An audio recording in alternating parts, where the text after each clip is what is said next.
ನನ್ನದೊಬ್ಬನದ್ದೇ ಸತ್ಯ ಅಂತ ಹೇಳುವವರು ಮಾತ್ರ, ಅದು ಮುಸಲ್ಮಾನರು ಮಾತ್ರ ಅಲ್ಲ.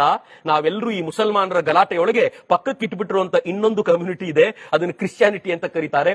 It is dangerous as well. ಅವರು ಕೂಡ ಹಾಗೆ ಇದ್ದಾರೆ, ಸೈಲೆಂಟ್ ಆಗಿ ಏನ್ ಬೇಕೋ ಅದನ್ನ ಮಾಡ್ಕೊಂಡು ಹೋಗ್ತಿರ್ತಾರೆ. ಸೊ ಅದು ಕೂಡ ಒಂದು ಡೇಂಜರಸ್ ಆಗಿರುವಂತ ಚಿಂತನೆ.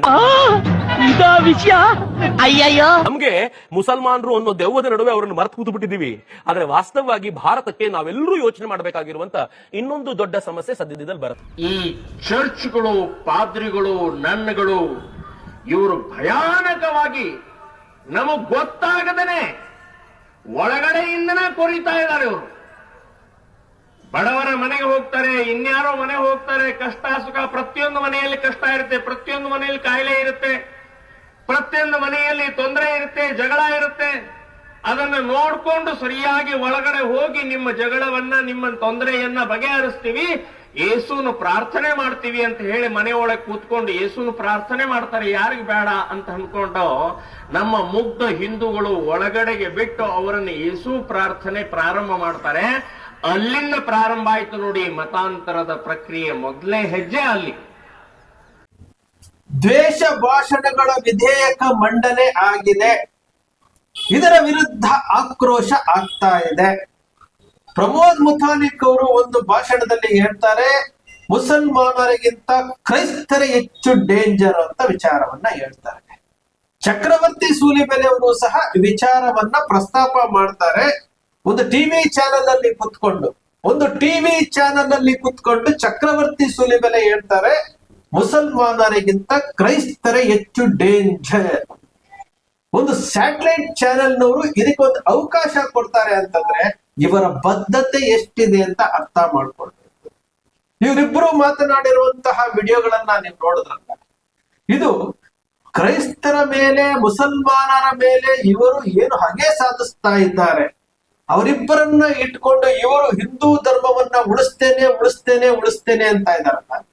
ಒಂದು ವಿಚಾರವನ್ನ ಹೇಳ್ತೇನೆ, ಕ್ರೈಸ್ತ ಮಿಷನರಿಗಳು ಇವತ್ತು ಕಡಿಮೆ ದರದಲ್ಲಿ ವಿದ್ಯಾಭ್ಯಾಸ ಕೊಡ್ತಾ ಇದೆ, ಶಿಕ್ಷಣ ಕೊಡ್ತಾ ಇದೆ, ಉಚಿತವಾಗಿ ಶಿಕ್ಷಣ ಕೊಡ್ತಾ ಇದೆ. ಹಿಂದೂಗಳು ಏನಾದ್ರೂ ಅವರಿಗೆ ಸಮಸ್ಯೆ ಆಯ್ತು ಅಂದ್ರೆ ಆಸ್ಪತ್ರೆಯಲ್ಲಿ ಅಡ್ಮಿಟ್ ಆಗಿದ್ರೆ ಬೆಳಿಗ್ಗೆ ಹೋಗಿ ಸಂಜೆ ಹೋಗಿ ಆ ಹಿಂದೂ ರೋಗಿಗಳ ಜೊತೆಲಿ ಕುತ್ಕೊಂಡು ಅವರಿಗೋಸ್ಕರಗೆ ಪ್ರಾರ್ಥನೆ ಮಾಡ್ತಾರೆ, ಬೈಬಲ್ನ ಇಟ್ಕೊಂಡು ಪ್ರಾರ್ಥನೆ ಮಾಡ್ತಾರೆ.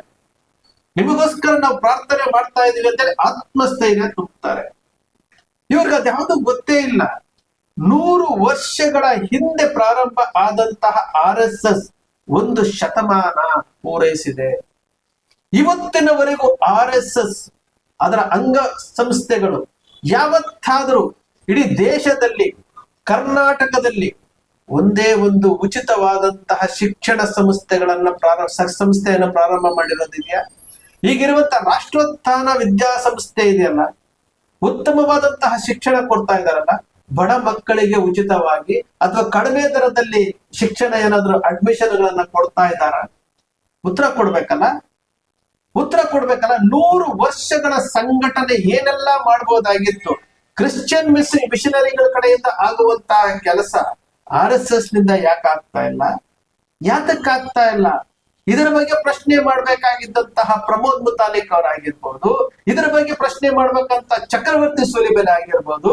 ಇವ್ರಿಗೆ ಅದ್ರ ಬಗ್ಗೆ ವಿಚಾರನೇ ಇಲ್ಲ. ಇವರಿಗೆ ಬೇಕಾಗಿರುವುದು ಏನು? ಮುಸಲ್ಮಾನರನ್ನ ಟೀಕೆ ಮಾಡ್ತಾ ಕ್ರಿಶ್ಚಿಯನರನ್ನ ಟೀಕೆ ಮಾಡ್ತಾ ನಾವು ದಿನಗಳನ್ನ ಕಳಿಬೇಕು. ಮಾತೆತ್ತಿದ್ರೆ ಲವ್ ಜಿಹಾದ್, ಮಾತೆತ್ತಿದ್ರೆ ಹಿಂದೂ ಮುಸ್ಲಿಂ. ಯಾವ್ದೋ ಉಡುಪಿನಲ್ಲಿ ಒಂದು ಕ್ಯಾಮ್ರಾ ಇಟ್ಟಿದ ತಕ್ಷಣನೇ ಆ ಕ್ಯಾಮ್ರಾ ಇಟ್ಟಿರು ಅಂತ ಹೇಳ್ಬಿಟ್ಟು ತಕ್ಷಣ ಇಷ್ಟೆಲ್ಲ ರಾದ್ದಾಂತ ಮಾಡಿ ರಾಷ್ಟ್ರೀಯ ಮಾನವ ಹಕ್ಕು ಆಯೋಗದವರು ಬಂದು ಎಲ್ಲರೂ ಬಂದು ಹೋದ್ರಲ್ಲ. ಅದೇ ಆ ಭಾಗದಲ್ಲಿ ಹೆಣ್ಣು ಮಕ್ಕಳ ಮೇಲೆ ಅತ್ಯಾಚಾರ ಆಗಿ ಹೆಣ್ಣು ಮಕ್ಕಳನ್ನ ಕೊಂದು ಬಿಸಾಕಿದಾರಲ್ಲ, ಬುರುಡೆಗಳು ಸಿಗ್ತಾ ಇದಾವಲ್ಲ, ಯಾರಾದ್ರೂ ಮಾತಾಡಿದ್ದಾರೆ ಅಂದ್ರೆ? ಇದೇ ಚಕ್ರವರ್ತಿ ಸೂಲಿಬೆಲೆ ಸೌಜನ್ಯ ಪ್ರಕರಣ ಆದಾಗ ನಾನು DP ಇಟ್ಟಿದ್ದೆ. ಇದೇ ಪ್ರಮೋದ್ ಮುತಾಲಿಕ್ ಮಾತನಾಡಿರುವಂತ ವಿಡಿಯೋಗಳು ನಾನು ಮೊನ್ನೆ ಹಾಕಿದ್ದೆ. ಇದನ್ನ ಫಾಲೋ ಅಪ್ ಮಾಡ್ಬೇಕಲ್ಲ. ಯಾರನ್ನ ರಕ್ಷಣೆ ಮಾಡ್ಲಿಕ್ಕೆ ಹೋಗ್ತಾ ಇದೆ? ಒಂದು ಕಡೆ ಮುಸಲ್ಮಾನರನ್ನ ಟೀಕೆ ಮಾಡ್ತಾ ಬಹುಶಃ ಮುಸಲ್ಮಾನರಲ್ಲಿರುವಂತಹ ಒಗ್ಗಟ್ಟು, ಅವರ ಧಾರ್ಮಿಕತೆಯನ್ನ ಯಾವತ್ತೂ ಬಿಟ್ಕೊಡೋದಿಲ್ಲ ಅವರು. ಅವರ ಆಚಾರ ವಿಚಾರಗಳನ್ನು ಯಾವತ್ತೂ ಬಿಟ್ಕೊಡೋದಿಲ್ಲ, ಅವರ ಒಗ್ಗಟ್ಟನ್ನ ಯಾವತ್ತೂ ಬಿಟ್ಕೊಡೋದಿಲ್ಲ. ಇವತ್ತು ಮುಸಲ್ಮಾನರಿಂದ ಕಲಿಯುವಂತದ್ದು ಬಹಳಷ್ಟು ವಿಚಾರಗಳಿದಾವೆ, ಅದನ್ನ ನಾವು ಕಲಿತಾ ಇಲ್ಲ. ಒಂದು ಧರ್ಮವಾಗಿ ಅವರು ಯಾವ ರೀತಿ ಆಚರಣೆಗಳನ್ನ ಮಾಡಬೇಕು, ಸಂಸ್ಕೃತಿಯನ್ನ ಉಳಿಸ್ಕೊಳ್ಬೇಕು, ಆ ಇಸ್ಲಾಂ ಧರ್ಮದ ಸಂಸ್ಕೃತಿಯನ್ನ ಯಾವ ರೀತಿ ಉಳಿಸ್ಕೊಳ್ಬೇಕು ಅಂತೇಳಿ, ಅದು ಮದುವೆ ಇರ್ಲಿ, ಮತ್ತೊಂದಿರ್ಲಿ ಅವ್ರು ಯಾವತ್ತು ಆಚಾರ ವಿಚಾರಗಳನ್ನ ಮಾಡಿಲ್ಲ. ಅವ್ರು ಯಾವತ್ತು ಪ್ರೀ ವೆಡ್ಡಿಂಗ್ ಶೂಟ್ ಗಳನ್ನ ಅವ್ರು ಮಾಡಿಲ್ಲ. ಅವ್ರು ಯಾವತ್ತಿಗೂ ಸಹ ಆಚಾರ ವಿಚಾರಗಳನ್ನು ಬಿಟ್ಟು ಅವರು ಹೋಗಿಲ್ಲ. ಆದ್ರೆ ಹಿಂದೂ ಧರ್ಮದಲ್ಲಿರುವಂತವ್ರು ಏನ್ ಮಾಡ್ತಾ ಇದೀವಿ, ನಾವು ಆಚಾರ ವಿಚಾರಗಳನ್ನ ಬಯಲಿಗೆ ತಂದ್ಬಿಟ್ಟಿದೀವಿ. ಹಿಂದೂ ಸಂಸ್ಕೃತಿ ಪ್ರೀ ವೆಡ್ಡಿಂಗ್ ಶೂಟ್ ಅಂತೆ, ಪ್ರೀ ರಿಸೆಪ್ಷನ್ ಅಂತೆ, ಏನೇನು ಮಾಡ್ಕೊಂಡು ಇಡೀ ಸಂಸ್ಕೃತಿಯನ್ನ ಪಾಶ್ಚಿಮಾತ್ಯ ಸಂಸ್ಕೃತಿ ಅಂತ ತೆಗೆದುಕೊಂಡು ಹೋಗ್ತಾ ಇದ್ರು ಸಹ ನಾವು 100 ವರ್ಷದ ಸಂಘಟನೆ ಆಗಿರ್ಬೋದು, ಈ ಚಕ್ರವರ್ತಿ ಸೂಲಿಬೆಲೆ, ಪ್ರಮೋದ್ ಮುತಾಲಿಕ್ ಅವರು, ಮತ್ತಷ್ಟು ಹಿಂದೂ ಸಂಘಟನೆಗಳು ಇದ್ರ ಬಗ್ಗೆ ಜಾಗೃತಿನೇ ಮೂಡಿಸ್ತಾ ಇಲ್ಲ. ಇವ್ರು ಜಾಗೃತಿ ಮೂಡಿಸ್ತಾ ಇರೋದು ಯಾವ್ದು ಗೊತ್ತಾ? ಲವ್ ಜಿಹಾದ್, ಲವ್ ಜಿಹಾದ್, ಲವ್ ಜಿಹಾದ್. ಲವ್ ಜಿಹಾದ್ಗೆ ಹಿಂದೂ ಹೆಣ್ಣು ಮಕ್ಕಳು ಯಾತಕ್ಕೋಸ್ಕರಗೆ ಬಲಿ ಆಗ್ತಾ ಇದ್ದಾರೆ? ಜಾಗೃತಿ ಮೂಡಿಸ್ಬೇಕಾಗಿತ್ತಲ್ಲ. ಆ ಕೆಲಸ ಯಾರದ್ರಿ? ಆ ಕರ್ತವ್ಯ ಯಾರದ್ದು? ಸಂಘಟನೆಯ ಜವಾಬ್ದಾರಿ ಹೊತ್ತಿರುವಂತದ್ದು. ಚಕ್ರವರ್ತಿ ಸೂಲಿಬೆಲೆ ಹೇಳ್ತಾರೆ, ನಾನು ಕೋಮುವಾದಿ ಅಂತ ಹೇಳ್ಬಿಟ್ಟು ಸಿದ್ದರಾಮಯ್ಯನವರು ಮಹಾತ್ಮ ಗಾಂಧಿ ಪ್ರತಿಮೆ ಉದ್ಘಾಟನೆ ಸಮಯದಲ್ಲಿ DH ಶಂಕರ್ ಮೂರ್ತಿ ಅವರ ಒಂದು ಯಾಕೆ ಅವ್ರನ್ನ ಕರ್ಸಿದ್ರಿ ಅಂತ ಹೇಳಿದಾಗ, ನಾನು ಕೋಮುವಾದಿ ಅಂತ ಹೇಳಿದಂತ ವ್ಯಕ್ತಿ 10 ವರ್ಷ ಆಯ್ತು, ಇವತ್ತಿನವರೆಗೂ ಹಿಂದೂ ಧರ್ಮದ ಪರವಾಗಿ, ಹಿಂದೂ ಸಂಘಟನೆಯ ಪರವಾಗಿ ಏನಾದ್ರೂ ಮಾಡಿದಾರ? ಮಾತೆತ್ತಿದ್ರೆ ಚಕ್ರವರ್ತಿ ಸೂಲಿಬೆಲೆ ಎಲೆಕ್ಷನ್ ವರ್ಗೂ ಒಂದು ಸುಳ್ಳುಗಳನ್ನ ಹೇಳ್ಕೊಂಡು ಬರೋದು, ಎಲೆಕ್ಷನ್ ಟೈಮ್ ಅಲ್ಲಿ ಮೋದಿಯನ್ನ ಹೊಗಳೋದು, ಬಿಜೆಪಿಯನ್ನ ಹೊಗಳೋದು, ಬಿಜೆಪಿಗೆ ನಮ್ಗೆ ಸಂಬಂಧ ಇಲ್ಲ ಅಂತ ಹೇಳಿ. ನನ್ಗೂ ಬಿಜೆಪಿಗೆ ಸಂಬಂಧ ಇಲ್ಲ, ಆದ್ರೆ ಬಿಜೆಪಿ ಪರವಾಗಿ ಓಟ್ ಕೇಳ್ತೀನಿ, ಅದೇ ಮೋದಿ ಪರವಾಗಿ ಓಟ್ ಕೇಳ್ತೀನಿ. ನನ್ನದೇ ಆದಂತಹ ರೂಟು, ಟೀಮ್ ಮೋದಿ ಆಗಿರ್ಬೋದು, ನಮೋ ಬ್ರಿಗೇಡ್ ಆಗಿರ್ಬೋದು, ಯುವ ಬ್ರಿಗೇಡ್ ಆಗಿರ್ಬೋದು, ಯುವ ಬ್ರಿಗೇಡ್ ಅಂತ ಮಾಡ್ಕೊಂಡು ಆ ಯುವ ಬ್ರಿಗೇಡ್ಗೆ ರಾಜ್ಯೋತ್ಸವ ಪ್ರಶಸ್ತಿ ಕೊಡಿಸ್ಕೊಂಡ್ರು. ಯಾತಕ್ ಕೊಡಿಸಿದ್ರೆ ಇವತ್ತರೆಗೂ ಗೊತ್ತಿಲ್ಲ. ಇದು ನಮ್ಮ ಕಣ್ಣು ಮುಂದೆ ನಡೀತಾ ಇರುವಂತದ್ದು. ದ್ವೇಷ ಭಾಷಣಗಳ ವಿಧೇಯಕ ಮಂಡನೆ ಆಗಿದೆ, ವಿಧಾನಸಭೆಯಲ್ಲಿ ಆಗಿದೆ, ವಿಧಾನ ಪರಿಷತ್ತಲ್ಲೂ ಆಗುತ್ತೆ. ಈ ಮಂಡನೆಗೆ ವಿರೋಧ ಮಾಡ್ತಾ ಇದ್ದಾರೆ. ಯಾಕೆ? ಒಂದಷ್ಟು ಜನರನ್ನ ಕೋಮು ದ್ವೇಷವನ್ನ ಬಿತ್ತಿ ಅದನ್ನ ಕೆರಳಿಸಿ ಒಂದಷ್ಟು ಹಿಂದೂಗಳು ನೋಡಿ, ನೀವು ಗಮನಿಸಿ ನೋಡಿ, ಎಷ್ಟು ಜನ ಹಿಂದೂ ಅಮಾಯಕ ಯುವಕರು ಪ್ರಚೋದನೆಗಳಿಗೆ ಒಳಪಟ್ಟು ಜೀವವನ್ನ ಕಳ್ಕೊಂಡಿದ್ದಾರೆ. ಟಿ ನರಸೀಪುರದ ನಮ್ಮ ವೇಣುಗೋಪಾಲ್ ಇರ್ಬೋದು, ಪ್ರವೀಣ್ ನೆಟ್ಟಾರ್ ಇರ್ಬೋದು, ಹರ್ಷ ಇರ್ಬೋದು, ಶಿವ ಉಪ್ಪಾರ್ ಇರ್ಬೋದು, ಪರೇಶ್ ಮಿಶ್ರಾ ಇರ್ಬೋದು, ಇವರೆಲ್ಲ ಯಾತಕ್ಕೋಸ್ಕರ ಜೀವ ಕಳ್ಕೊಂಡ್ರಿ? ಇವರ ಮಾತುಗಳನ್ನ ನಂಬಿಕೊಂಡು, ಇವ್ರು ಹೇಳ್ತಾ ಇರುವುದೇ ಸತ್ಯ ಅಂತ ನಂಬಿಕೊಂಡು ಅದನ್ನ ಫಾಲೋ ಅಪ್ ಮಾಡ್ಕೊಂಡು ಜೀವಗಳನ್ನ ಕಳ್ಕೊಂಡ್ರಲ್ಲ, ಅವರ ಕುಟುಂಬಗಳಿಗೆ ಆಸರೆ ಯಾರಾಗ್ತಾರೆ? ಇವರು ಮಾತನಾಡಿದ್ರಲ್ಲ, ಚಿಕ್ಕಮಗಳೂರಿನ ಅಭಿಲಾಷ್ ಅಂತ PUC ಓದ್ತಾ ಇರುವಂತ ಹುಡುಗ ಇದೇ ಚಕ್ರವರ್ತಿ ಸೂಲಿಬೆಲೆ ಭಾಷಣದ ವಿಚಾರಕ್ಕೆ ಆತ್ಮಹತ್ಯೆ ಮಾಡ್ಕೊಳ್ತಾನೆ.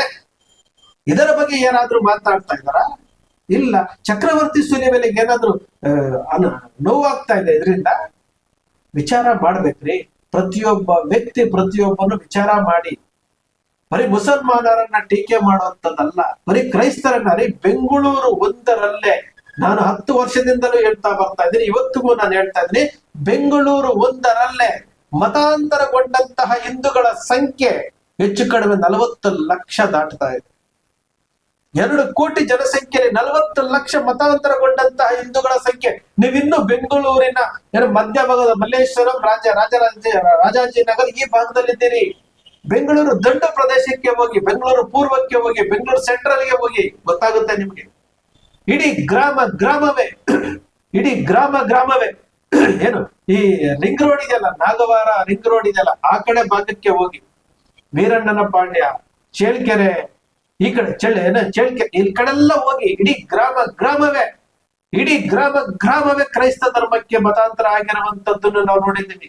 ಒಂದಷ್ಟು ಜನ ಗ್ರಾಮದಲ್ಲಿರುವಂತವ್ರು ಅವ್ರ ಹಿಂದೂ ಧರ್ಮವನ್ನ ಕಾಪಾಡ್ಕೊಂಡ್ ಬಂದಿರ್ಬೋದು. ಅಂತಹ ವಿಚಾರಗಳನ್ನು ನಾವು ನೋಡಿದ್ದೇವೆ. ನಿಮ್ಗೇನು ಗೊತ್ತೇ ಇಲ್ಲ. ಚಕ್ರವರ್ತಿ ಸೂಲಿಬೆಲೆಗಾಗ್ಲಿ, ಪ್ರಮೋದ್ ಮುತಾಲಿಕ್ ಆಗ್ಲಿ, ಹಿಂದೂ ಹೋರಾಟಗಾರರಿಗಾಗ್ಲಿ ಅವ್ರು ಯಾವ ರೀತಿ ನಾವು ಸಂಘಟನೆ ಮಾಡ್ಬೇಕು ಅನ್ನೋದೇ ಗೊತ್ತಿಲ್ಲ ಅವರಿಗೆ. ಹಿಂದೂಗಳ ಸಂಘಟನೆ ಅಂತಂದ್ರೆ ಇವರು ದೇಶ ಭಾಷಣ ಮಾಡ್ಬೋದು, ಮುಸಲ್ಮಾನರನ್ನ ಟೀಕೆ ಮಾಡ್ಬೇಕು, ಈಗ ಕ್ರೈಸ್ತರನ್ನ ಟೀಕೆ ಮಾಡುವಂತದ್ದು. ಅವರು ಗುಪ್ತಗಾಮಿನಿಯಾಗಿ ಮಾಡ್ತಾ ಇದ್ದಾರೆ. ನಾವೇನ್ ಮಾಡ್ತಾ ಇದ್ವಿ ಅಂತಂದ್ರೆ ಯಾವ್ದೋ ಒಂದು ಸ್ಟೇಟ್ಮೆಂಟ್ ಕೊಡ್ಬಿಡೋದು, ಉಗ್ರ ಹೋರಾಟ ಮಾಡ್ಬಿಡ್ತೀವಿ. ಯಾರ ವಿರುದ್ಧ?